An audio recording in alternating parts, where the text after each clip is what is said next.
My name is Teresa. I'm 67 years old, and I never imagined my only daughter Natasha would humiliate me at her wedding. I paid for everything. Every flower, every napkin, every morsel of food. Yet there I was, called an old intruder, and relegated to sit with the waitstaff. The diamond necklace I gifted her gleamed mockingly as she paraded around, oblivious that her perfect day existed because of me. So I smiled, stayed silent, and made one phone call that changed everything.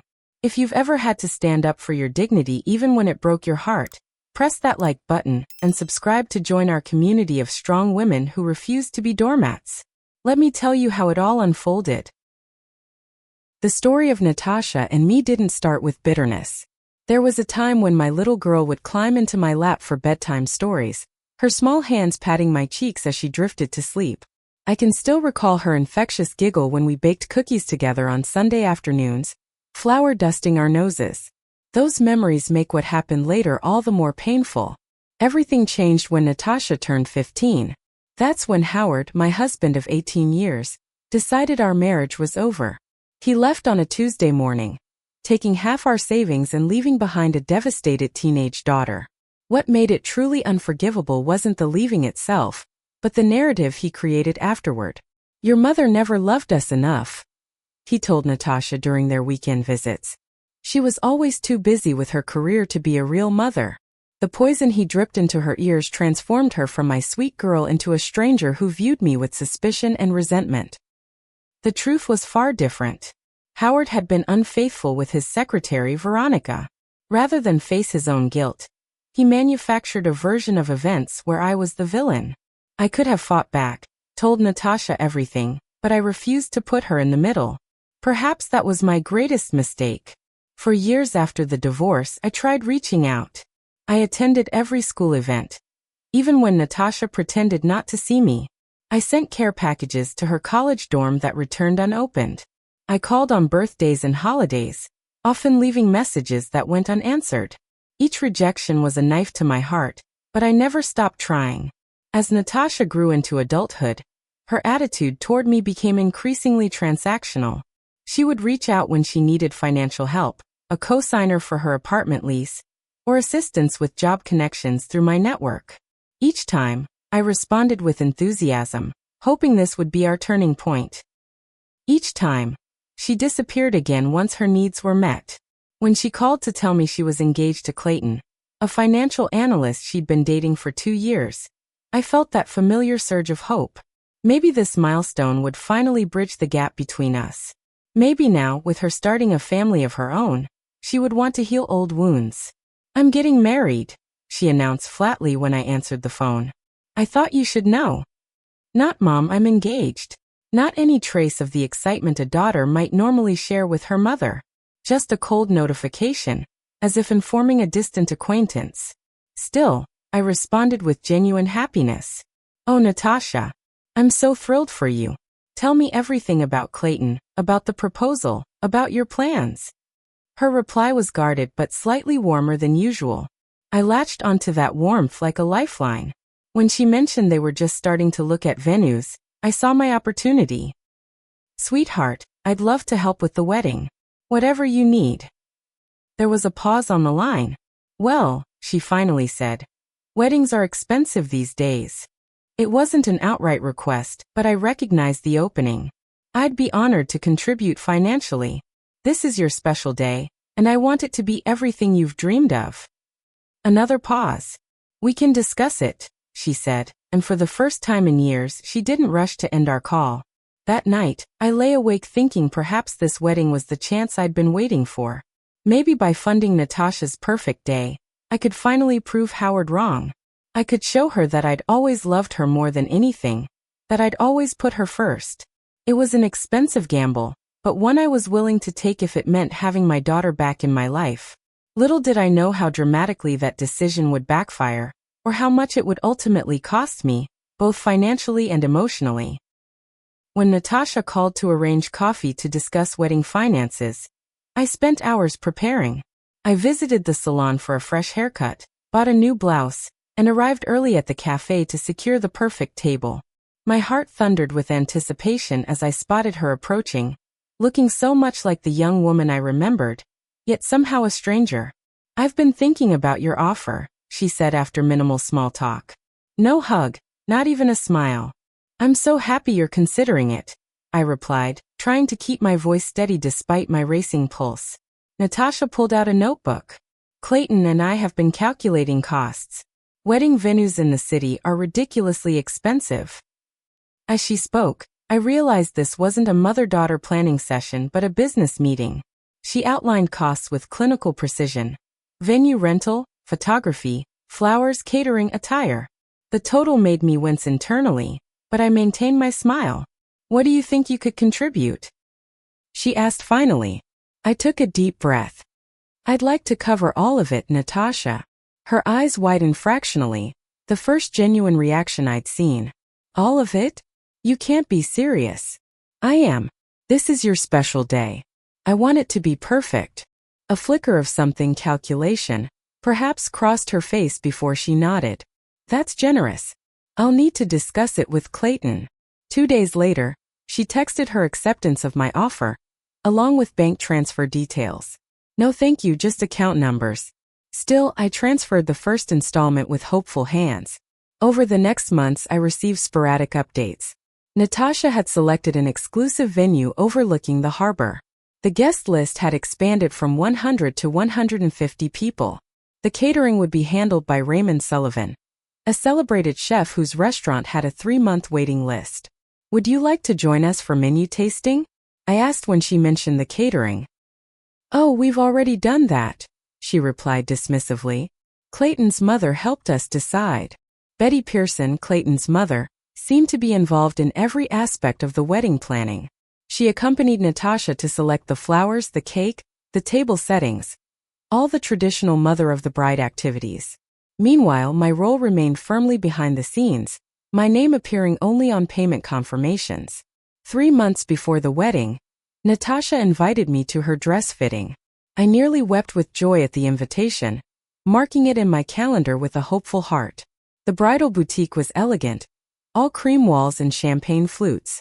When Natasha emerged in her gown, a magnificent creation of lace and pearls that cost more than my first car, I couldn't help the tears that sprang to my eyes. "You look absolutely beautiful," I whispered.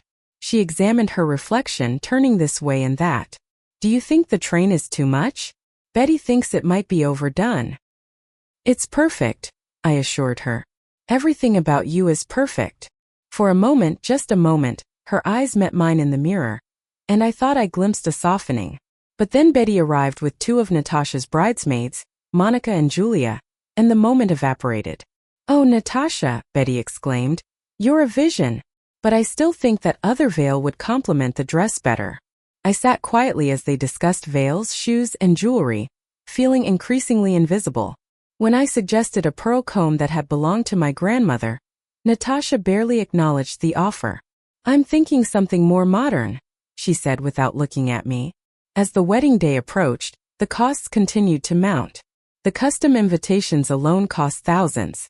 The floral arrangements became more elaborate. The photographer's package expanded to include drone footage and a same-day edit. Each time Natasha requested additional funds, I transferred the money without question. Each payment felt like purchasing a ticket back into her life, a chance to reclaim what Howard had stolen from us. With every transaction, I nurtured the fantasy that once the wedding was over, once she was happily married, she would have space in her heart for reconciliation. I should have known better. I should have recognized the warning signs when she forgot to include me in the rehearsal dinner invitations, claiming it was an oversight when I called to confirm the time. I should have understood what it meant when the wedding programs listed Betty as mother of the bride alongside father of the bride Howard, with my name appearing nowhere.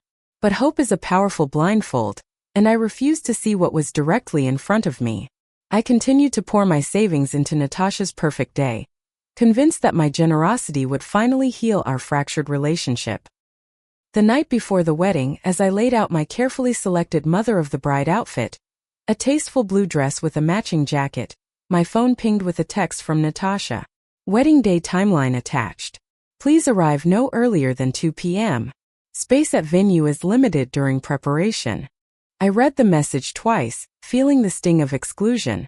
Most mothers would be by their daughter's side throughout the morning, helping with preparations, sharing in the nervous excitement.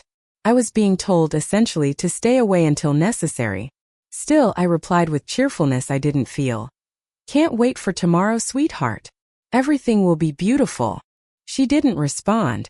As I turned out my bedroom light that night, I whispered a prayer that tomorrow would be the beginning of our healing. I couldn't have imagined how wrong I would be.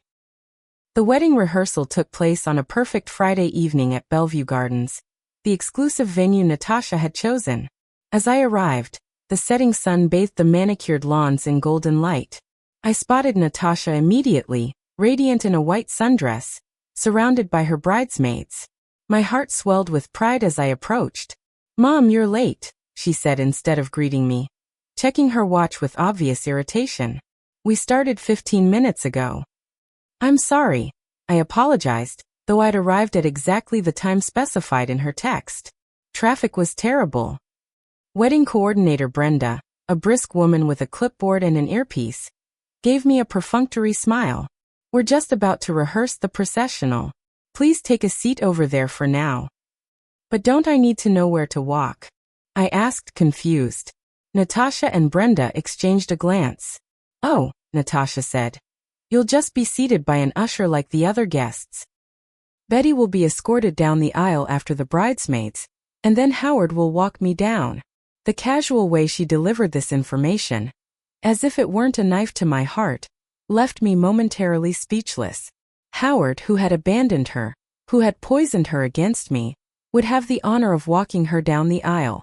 Betty, who had known her for less than 2 years, would receive special recognition. And I, who had raised her, loved her, and was paying for this entire affair, would be treated like any other guest. I found my voice at last. "I see," was all I managed to say. Throughout the rehearsal, I sat quietly in the back row, watching as they practiced the ceremony. Howard arrived late, reeking of expensive cologne and self-importance, shaking hands with Clayton's family as if he were the generous host of this event rather than the man who had walked away from his responsibilities. When the rehearsal ended, everyone moved to the restaurant for dinner. I noticed there was no place card for me at the main table where Natasha, Clayton, Howard, Betty, and Clayton's father Gerald sat laughing together.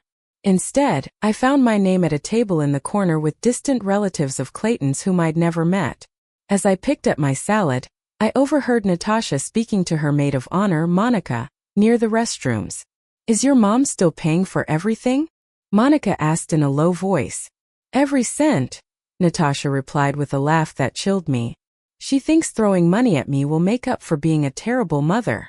And you're still putting her at table 19 tomorrow?" Monica sounded impressed, almost admiring. "What's she going to do about it?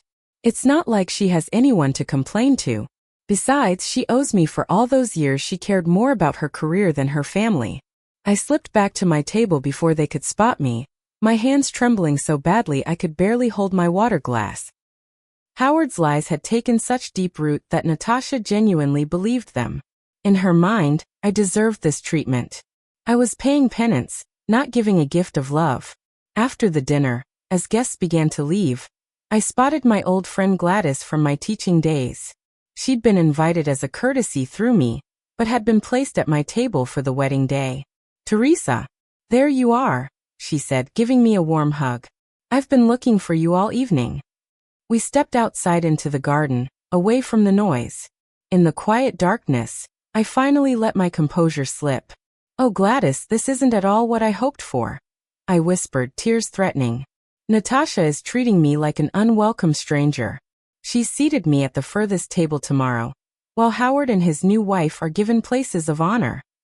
Gladys squeezed my hand. "I noticed. And I noticed something else too.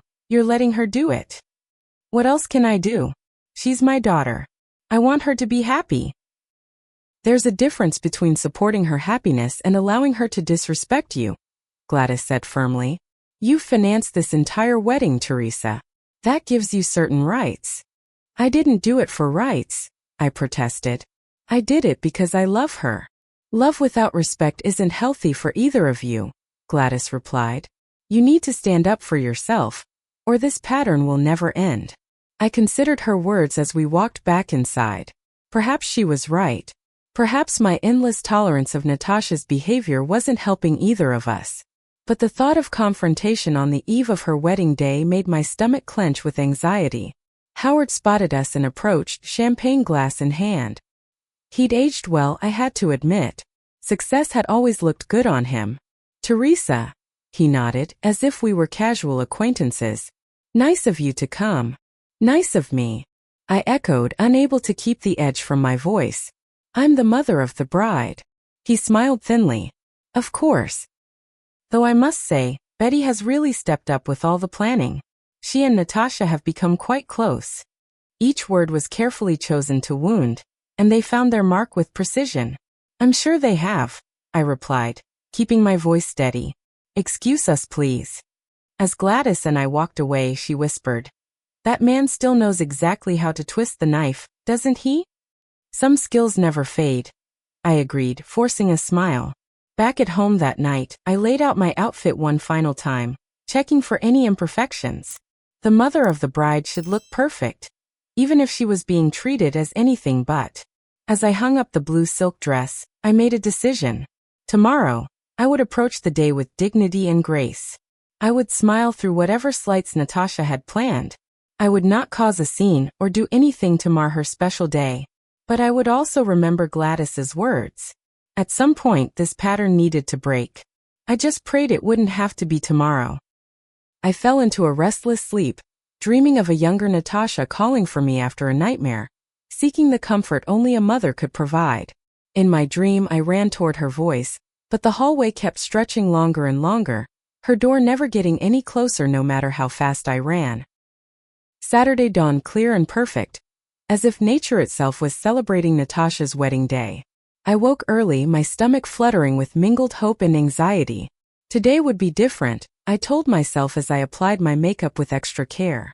Today, seeing everything I'd done to make her dream wedding possible, Natasha might finally soften toward me. I arrived at Bellevue Gardens at exactly 2 p.m. as instructed, carrying a small blue box containing a vintage pearl bracelet that had belonged to my grandmother. Something old, something borrowed, something blue. All in one meaningful gift. The venue was transformed, with white roses and lilies creating a fragrant pathway to the ceremony site overlooking the harbor. "Mrs. Wilson?" The mother of the bride. A young assistant with a clipboard approached me. "The bridal suite is this way." My heart lifted. Natasha had sent someone to bring me to her. Perhaps she wanted me there for those precious pre-wedding moments after all. The assistant led me to a beautifully appointed room where Natasha sat in a silk robe while a stylist put the finishing touches on her hair. Betty hovered nearby, adjusting the spectacular veil I had paid for. 3 bridesmaids lounged on elegant couches, champagne flutes in hand. "Mom," Natasha acknowledged without turning from the mirror.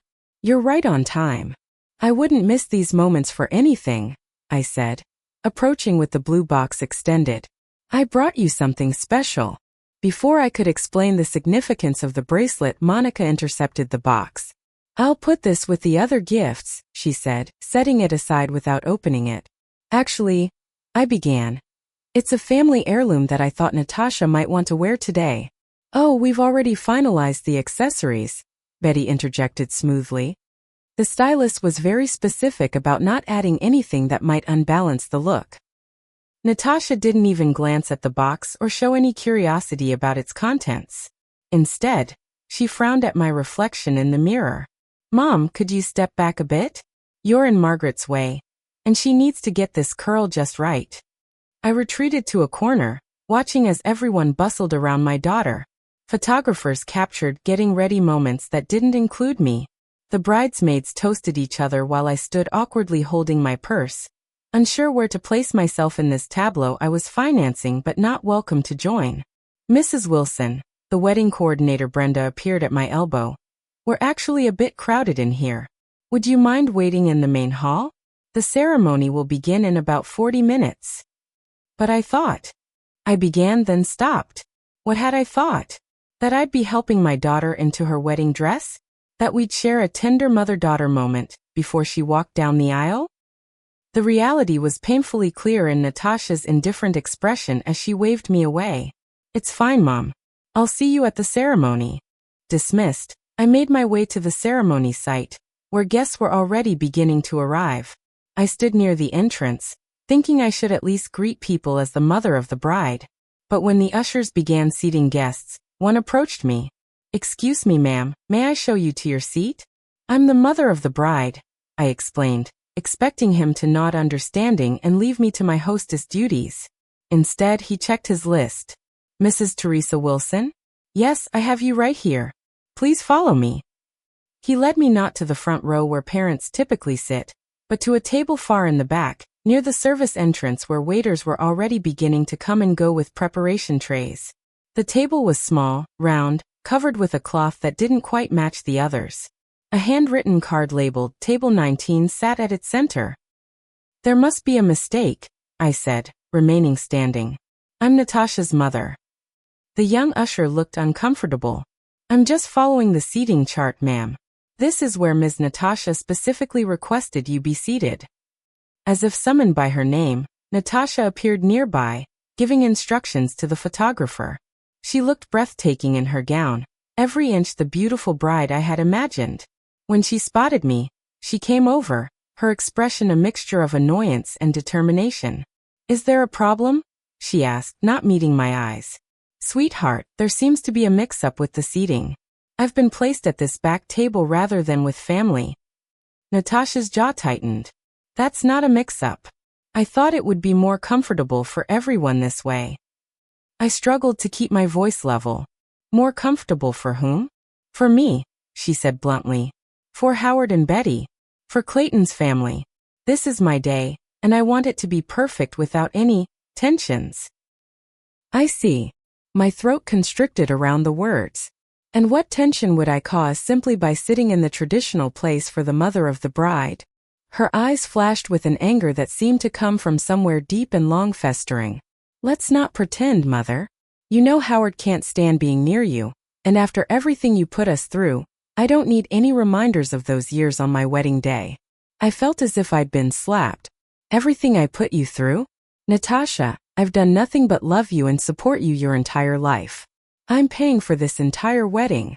"Because you feel guilty," she snapped, then lowered her voice as guests looked our way. "Look, this isn't the time or place. Either accept the seating arrangement or leave. This is my wedding, and I get to decide who sits where."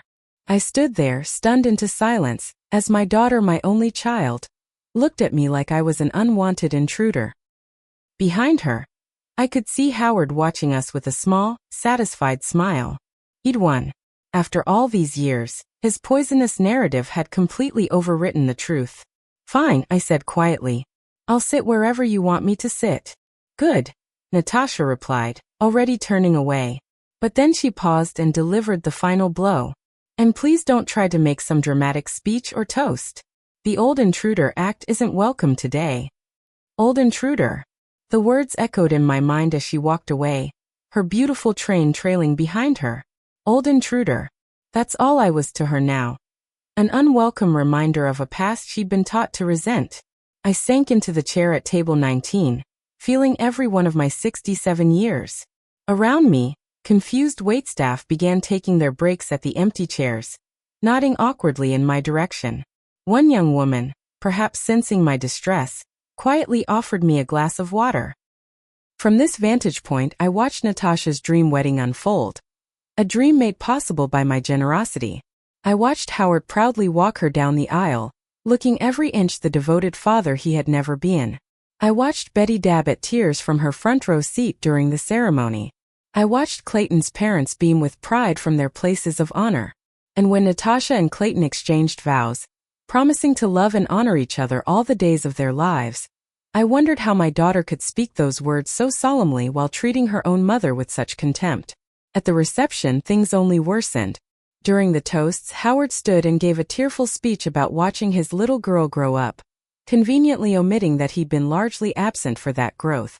Betty spoke about welcoming Natasha into their family, as the daughter she never had. Clayton's best man joked about family traditions and future grandchildren. Not once was I acknowledged. Not once did anyone mention the mother who had raised Natasha, who had attended every school play and soccer game alone, who had worked 2 jobs to put her through college, who had spent her retirement savings to give her this fairy tale day. When dinner was served, the waitstaff looked increasingly uncomfortable bringing plates to the table where I sat among them. The head server, Raymond, recognized me from our planning meetings and approached discreetly. "Mrs. Wilson, there must be some mistake. Would you like me to speak with the coordinator about your seating?" I shook my head, dignity holding my spine straight despite the humiliation burning my cheeks. No mistake, Raymond. "But thank you for your concern." As the evening progressed, I watched Natasha laugh and dance, moving from table to greet guests. All tables except mine. I watched her cut the cake with Clayton, feed him a bite with playful sweetness, and toast to their future with vintage champagne. All paid for by the woman sitting with the waiters. When she thanked everyone who made this day possible in a brief speech, her eyes skipped over my table entirely. It was in that moment, watching my daughter deliberately erase me from her narrative, while wearing the diamond necklace I had given her as a wedding gift, that something inside me finally broke. And something else, something stronger, took its place. The realization settled over me like a sudden clarity after years of fog. I had been allowing this treatment. By accepting Natasha's cruelty in the name of maternal love, I had enabled it to continue and worsen. Each check I wrote, each slight I overlooked, each lie I allowed Howard to tell unchallenged had led directly to this moment. Seated at the waiter's table, invisible at my own daughter's wedding that I had entirely financed. Raymond approached again, refilling my water glass though it was barely touched. "Mrs. Wilson, we're about to serve the main course. The filet mignon you selected is excellent." I looked up at him, this kind man who showed me more respect than my own family. "Raymond, may I speak with you privately for a moment?" Concern crossed his professional features. "Of course." We stepped through the service entrance into a quiet hallway. The sounds of the reception, music, laughter, clinking glasses, continued without us, just as the event had continued without acknowledging my role in it. "Raymond, I want to confirm something," I said quietly. "The final payment for catering was due today, correct? To be paid before the dinner service?"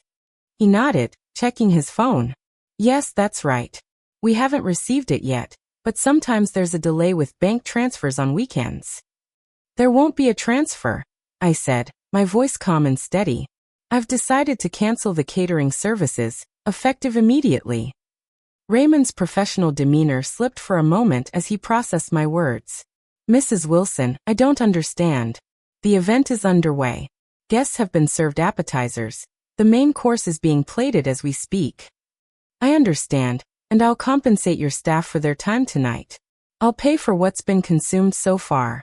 But there will be no main course, no dessert buffet, no midnight snacks. No more service after this point."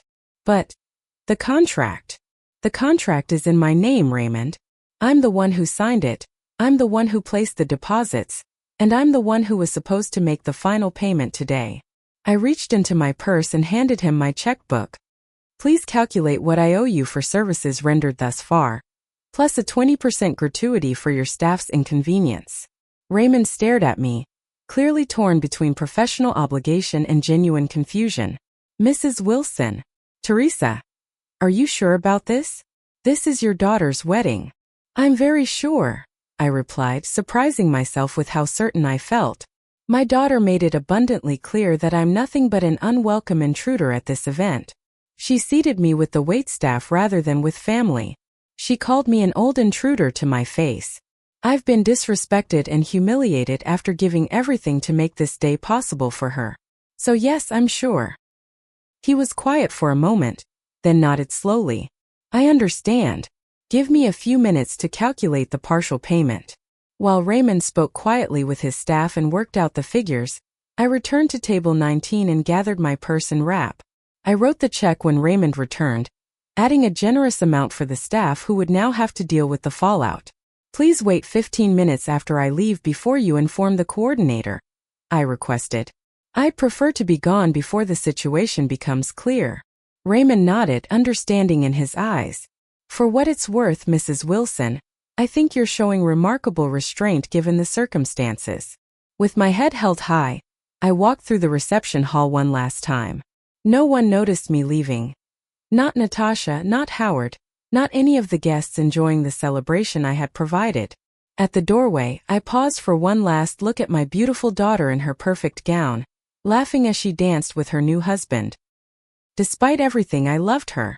But loving her didn't mean I had to accept being treated like nothing. The night air felt cool and refreshing as I walked to my car.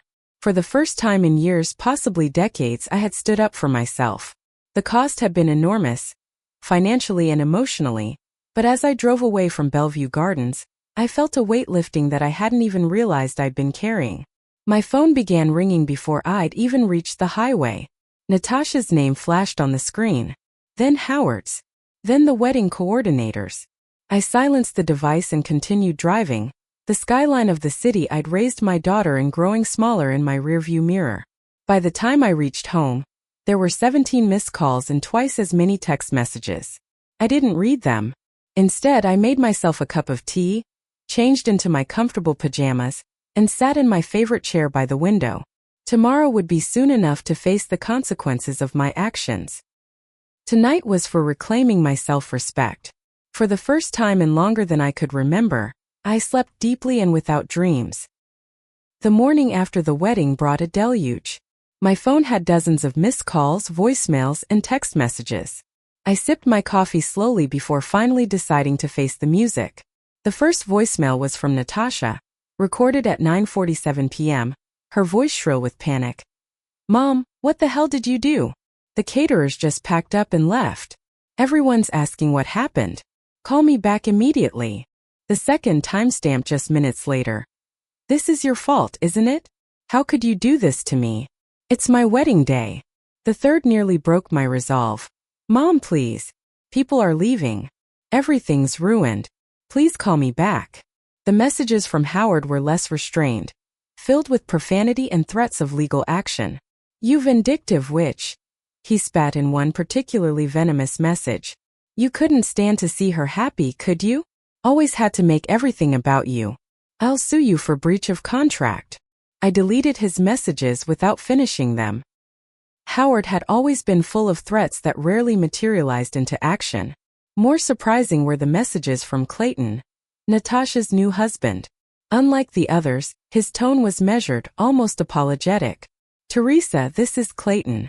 I understand there was an issue with the catering last night. Natasha is very upset. I'd appreciate if we could talk when you have a chance." And later, "Teresa, it's Clayton again. I've just spoken with Raymond from the catering company. He explained what happened. I had no idea you were funding the entire wedding. Natasha told me her father was covering most costs. I'm truly sorry about how things turned out. Please call me when you can." His revelation didn't surprise me.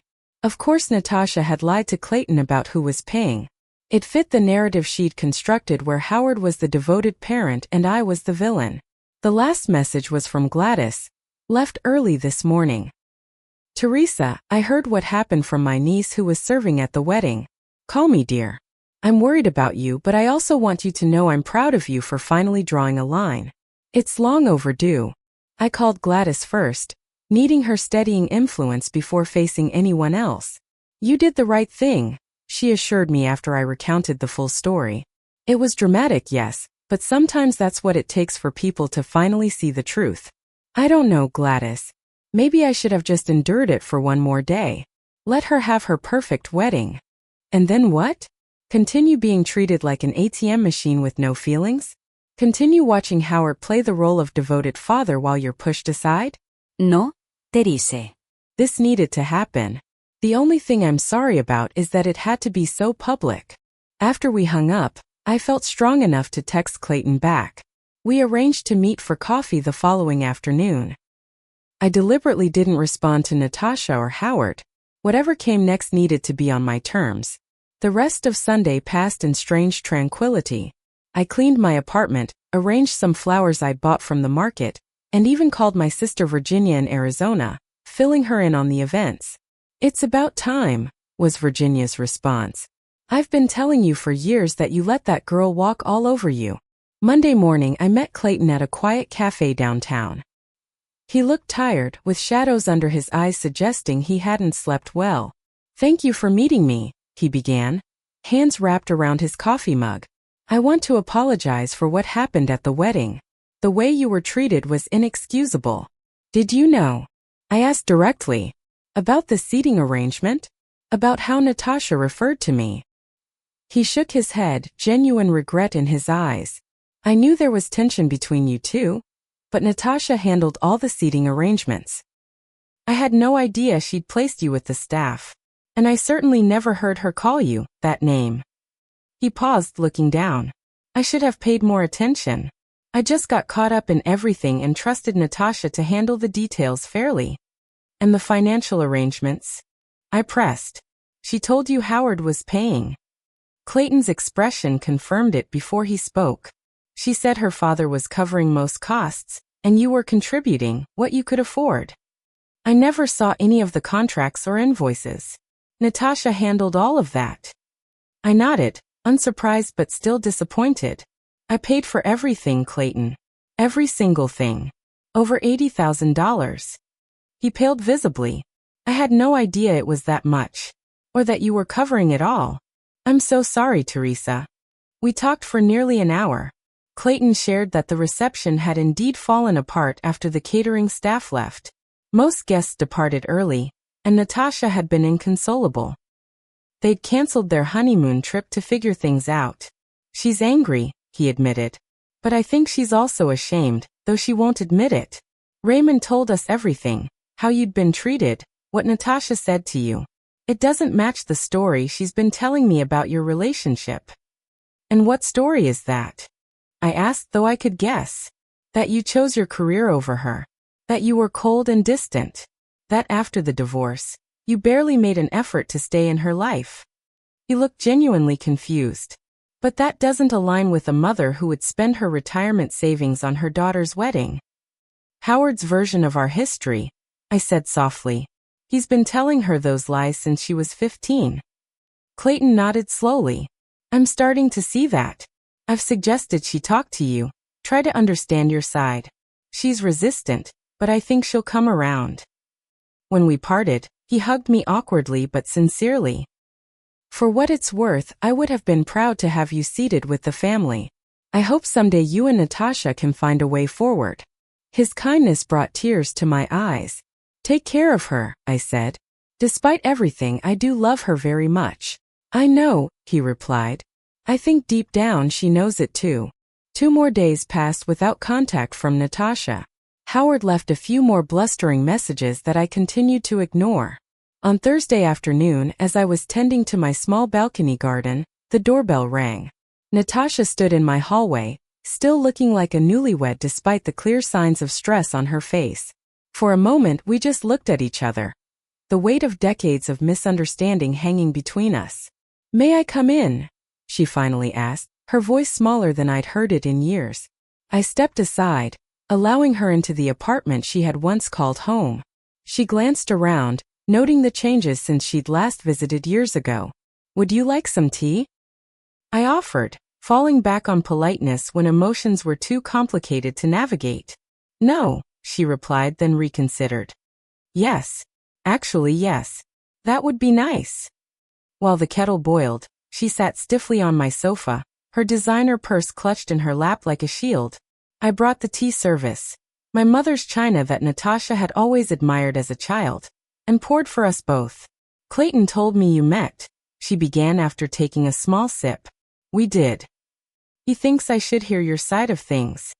I set my cup down carefully. My side hasn't changed in 20 years, Natasha. I've always loved you. I've always wanted to be part of your life. I've always tried to support you in every way I could.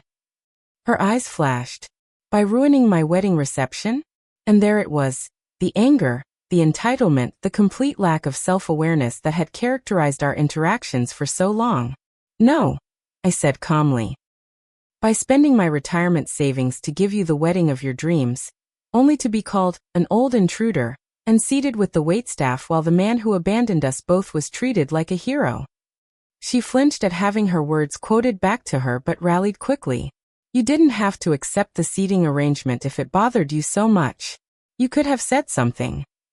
Would you have changed it? Or would you have told me to leave? Her silence was answer enough. Natasha, I continued gently, I didn't come to your wedding looking for recognition or praise. I came as your mother, hoping to share in your happiness. I didn't expect to be treated like royalty, but I also didn't expect to be treated like an unwelcome stranger. Dad said you'd make it all about yourself, she muttered. Is that what he's been saying all these years? That I'm selfish? That I make everything about me? I shook my head sadly. The man who left us without looking back, who missed your high school graduation because he was in Cancun with his girlfriend, who never paid a single college tuition bill. He's convinced you that I'm the selfish one? You were always working, she countered, but with less conviction. You weren't there. I was working 2 jobs to support us after your father left. I corrected her gently. But I was there, Natasha. I was at every school event. I helped with every homework assignment. I nursed you through every illness. I was there. Tears filled her eyes, the first genuine emotion I'd seen from her in years. I don't know what to believe anymore. Believe what you experienced, not what you were told to think, I said, reaching out to touch her hand. She didn't pull away. I've kept every card you made me, every school photo, every report card. I have boxes of memories that prove how present I was in your life. Then why did it feel like you weren't there? She whispered. Because your father told you I wasn't, I replied simply. And when you're 15 and hurt and confused, it's easier to believe the parent who's trying to be your friend than the one who's trying to be your parent. We sat in silence for a long moment, the ticking of my grandmother's clock the only sound in the apartment. I shouldn't have put you at that table, she finally admitted, staring into her tea. And I shouldn't have called you what I called you. That was cruel. It wasn't a complete apology, but it was a start. A crack in the wall of resentment she built between us. The money for the wedding, she continued. I can pay you back. Clayton and I will work out a payment plan. I didn't give you that money expecting repayment, I said. I gave it as a gift because I love you. What hurt wasn't the money. It was being treated like my feelings didn't matter. More silence stretched between us. Years of misunderstandings and hurt too complex to unravel in one afternoon. I should go, she said eventually, rising. Clayton's waiting in the car. At the door she paused. I'm still angry about the reception, she admitted. But I'm sorry too. For some of it at least. It wasn't the reconciliation I dreamed of, but as I watched her walk to the car where Clayton waited, I felt something I hadn't felt in years, the faintest glimmer of genuine hope.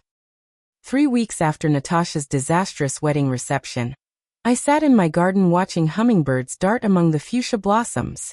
The phone call I'd just received from her had left me thoughtful, contemplative about the slow, painful process of rebuilding what had been broken for so long. I found the bracelet, she'd said without preamble when I answered. The one you tried to give me at the wedding. Monica put it with the other gifts, and I just opened it yesterday. I'd remained silent, waiting. It was Grandma Eleanor's, wasn't it? I remember her wearing it when I was little. Yes, I confirmed. She wanted you to have it on your wedding day. Something old, something borrowed, something blue. There was a long pause before Natasha spoke again. I've been thinking a lot. About everything. Clayton and I have been talking. Well, he's been making me talk. About you, about Dad. Another pause. I called Dad last week and asked him some direct questions. He didn't answer them very well. What kind of questions? I asked, though I could guess. About why he really left. About the things he told me about you over the years. Her voice had grown quieter. He got defensive. Started blaming you for things that didn't make sense. For the first time I could hear how it sounded. I'm sorry, Natasha. I never wanted you to have to question your father. Maybe I should have questioned him sooner, she'd replied. Anyway, I was wondering if we could have dinner sometime. Just to talk. Clayton doesn't need to come. We'd arranged to meet the following week. A small step but significant. Now, watching the hummingbirds, I reflected on the long winding path that had led us here. The wedding disaster had been painful, humiliating, and expensive, but perhaps it had been necessary. Perhaps we needed that dramatic breaking point to begin clearing away 2 decades of misunderstandings and manipulations. Gladys called that afternoon. checking in as she had regularly since the wedding. "How are you feeling about dinner with Natasha next week?" she asked after we'd caught up on other matters. "Cautiously optimistic," I admitted. "It won't be an instant fix. There's too much history, too many ingrained patterns. But it's a beginning. You did the right thing, you know," Gladys assured me for perhaps the 10th time. "Standing up for yourself at the wedding. It was a watershed moment. A very expensive watershed moment." I laughed ruefully, thinking of my depleted savings account. "Some lessons cost more than others," Gladys replied wisely. "The question is whether you've learned yours. Which is that loving someone doesn't mean being their doormat. That you deserve respect, especially from family. That sometimes the kindest thing you can do for someone who's behaving badly is to stop enabling them." She was right, of course. For years, I'd confused unconditional love with unconditional acceptance of mistreatment. I'd allowed Natasha to believe that my love meant she could treat me however she wanted without consequences. In trying to win back her affection, I'd actually been teaching her that my feelings didn't matter. The day before our scheduled dinner, Clayton called me. "I just wanted to check in," he said. "Natasha's nervous about tomorrow. She's been practicing what she wants to say to you, then scrapping it and starting over." This image of my confident, polished daughter rehearsing a conversation with me touched something deep in my heart. "Tell her not to worry," I said. "I'm not looking for a perfect apology. I just want us to start being honest with each other." "That's what I've been telling her," Clayton replied. "For what it's worth, I think this dinner is a really good sign. She's been doing a lot of thinking since the wedding, questioning a lot of things her father told her over the years." When we hung up, I felt a surge of gratitude toward this young man who was encouraging his wife to heal her relationship with me. Perhaps in Clayton, Natasha had found something I'd always hoped for her. A partner who brought out her best self, not her worst. The restaurant I chose for our dinner was neutral territory. Not too fancy, not too casual, with enough privacy for difficult conversations but public enough to encourage civility. I arrived early, requesting a quiet corner table, and ordered a glass of wine to steady my nerves. When Natasha walked in, I almost didn't recognize her. Gone was the polished, slightly brittle woman from the wedding. She looked younger somehow, more vulnerable, dressed simply in jeans and a blue blouse, her hair pulled back in a ponytail like she used to wear in high school. "Hi, Mom," she said softly as she sat down. "Hi, sweetheart," I replied, fighting the urge to reach across and smooth her hair like I had when she was small. "You look lovely." We ordered, making awkward small talk about the menu, the weather, Clayton's work. It wasn't until our entrees arrived that Natasha finally took a deep breath and addressed the elephant in the room. "I've been doing a lot of thinking," she began, pushing her food around her plate. "About the wedding. About how I treated you. About everything really." I nodded, giving her space to continue. "I was horrible to you," she admitted, her voice catching. "Not just at the wedding, but for years before that. I believed what Dad told me. That you didn't care, that your career was more important, that you were cold and unloving. I believed it because it was easier than facing the truth about him." "What truth is that?" I asked gently. "That he left us. That he chose himself over us." Her eyes, so like mine, filled with tears. "It was easier to blame you than to accept that my father didn't want to be my father anymore." The simple truth of her words hung between us, painful but cleansing. "I'm not saying this excuses how I treated you," she continued. "Nothing excuses that. Especially after everything you did for the wedding. I just want you to know that I understand better now why I did it. And I'm so sorry, Mom." I reached across the table then, taking her hand in mine. "I forgive you, Natasha. I've always forgiven you, even when it hurt the most." "Why?" she asked, genuinely puzzled. "Why would you keep trying after the way I treated you? Why would you spend all that money on my wedding knowing how things were between us?" "Because you're my daughter," I said simply. "Because I love you. Because I always hoped that someday we'd find our way back to each other." She squeezed my hand, tears flowing freely now. "I don't deserve your forgiveness." "Forgiveness isn't about deserving," I told her. "It's about choosing to move forward rather than staying stuck in pain. I'm choosing to move forward, Natasha. I hope you are too." She nodded, wiping her eyes. I am. I want to try. It won't be easy. There's so much to unlearn, so many conversations we need to have. But I want to try. That's all I've ever wanted, I said, feeling my own tears threatening. We talked for hours that night, beginning the long process of reconstructing our shared history with truth rather than Howard's manipulations. There were difficult moments, times when old defenses rose up, when painful memories threatened to derail us. But we kept talking, kept listening, kept trying to understand each other's perspective. As we parted that night, Natasha hugged me, really hugged me, for the first time in years. Thank you, she whispered, for not giving up on me, even when I gave up on you. In the months that followed, we continued the work of rebuilding our relationship. We established a weekly dinner tradition. She asked questions about her childhood, listening with new ears to stories I tried to share for years. I met her for lunch near her office. Small steps building slowly toward something that felt cautiously like healing.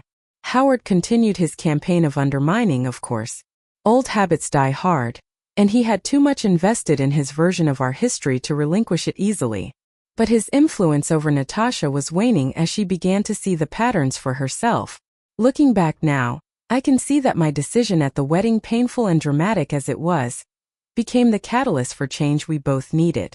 By finally refusing to accept disrespect in the name of love, I had created space for a healthier relationship to grow. By standing up for myself, I had shown Natasha that genuine love includes boundaries, respect, and accountability. We still have difficult days. 20 years of estrangement can't be undone in a few months. But now when misunderstandings arise, we talk through them rather than pulling away. Now when Howard tries to drive wedges between us, Natasha recognizes the tactic for what it is.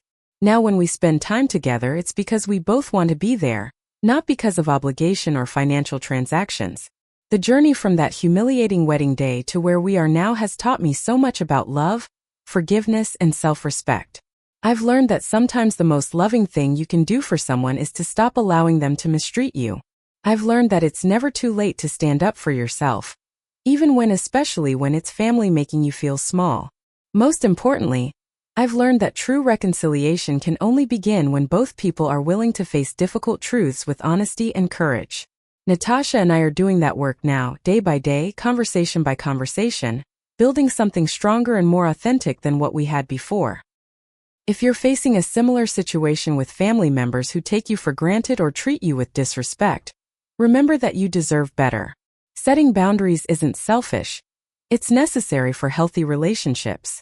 Have you ever had to take a stand against someone you love to protect your own dignity? Share your story in the comments below.